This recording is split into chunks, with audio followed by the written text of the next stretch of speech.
खूनी बिजूका यहाँ स्टोरी सुनने से पहले जान ले कि यदि आप अकेले में हो तो इस वीडियो से दूर हो जाओ और हमारे चैनल को सब्सक्राइब करना मत भूलना। दोपहर का समय गांव के पास फैले विशाल खेतों के बीच एक पुराना बिजूका कठपुतली खड़ा था। इस बिजूके को गांव वालों ने वर्षों पहले लगाया था ताकि पक्षी फसलें न बर्बाद करें।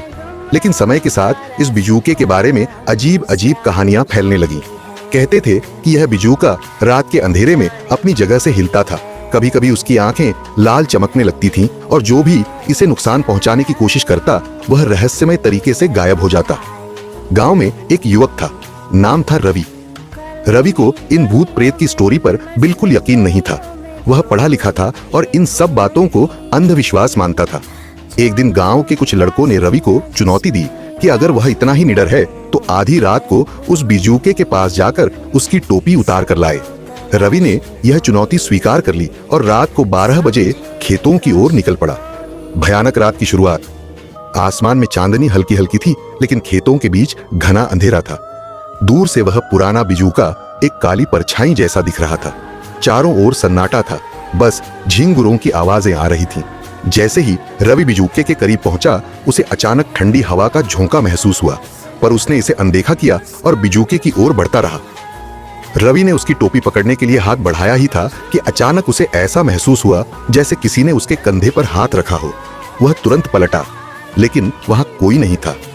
उसने सोचा कि शायद हवा का झोंका था और बिना डरे उसने जोर से बिजूके की टोपी खींच ली। जैसे ही टोपी निकली, अचानक एक डरावनी चीख गूंज उठी। रवि का दिल जोर जोर से धड़कने लगा। वह चारों ओर देखने लगा, पर वहां कोई नहीं था। तभी बिजूके की काली आंखें धीरे धीरे लाल होने लगीं। रवि घबरा गया और भागने लगा, लेकिन उसे ऐसा महसूस हुआ जैसे उसके पीछे कोई दौड़ रहा हो। उसने पीछे मुड़कर देखा तो बिजूका अपनी जगह से गायब। भागते भागते रवि की सांस फूलने लगी। वह गांव की ओर बढ़ने लगा, लेकिन रास्ता कुछ अजीब लग रहा था। जितना आगे बढ़ता, खेत खत्म होने का नाम ही नहीं ले रहे थे। उसे लगा कि वह एक ही जगह गोल गोल घूम रहा है। तभी उसके कानों में फुसफुसाहट सुनाई दी, मेरी टोपी वापस कर। रवि के हाथ से टोपी छूटकर जमीन पर गिर गई। अचानक उसके चारों ओर बिजूके जैसे कई डरावने साए खड़े हो गए। उनकी आंखें जल रही थीं, उनके मुंह से अजीब सी भयानक आवाजें आ रही थीं। रवि ने डर के मारे अपनी आंखें बंद कर लीं। अगली सुबह गांव वालों ने देखा कि रवि खेतों के पास बेहोश पड़ा था। उसकी आंखें फटी हुई थीं, चेहरा डर से सफेद हो चुका था। जब वह होश में आया तो वह कुछ भी बोल नहीं पा रहा था, बस कांप रहा था। उसके बाद से रवि पूरी तरह बदल गया। वह हमेशा डरा डरा रहने लगा, रात को चीखने लगता। कुछ महीनों बाद वह अचानक गायब हो गया।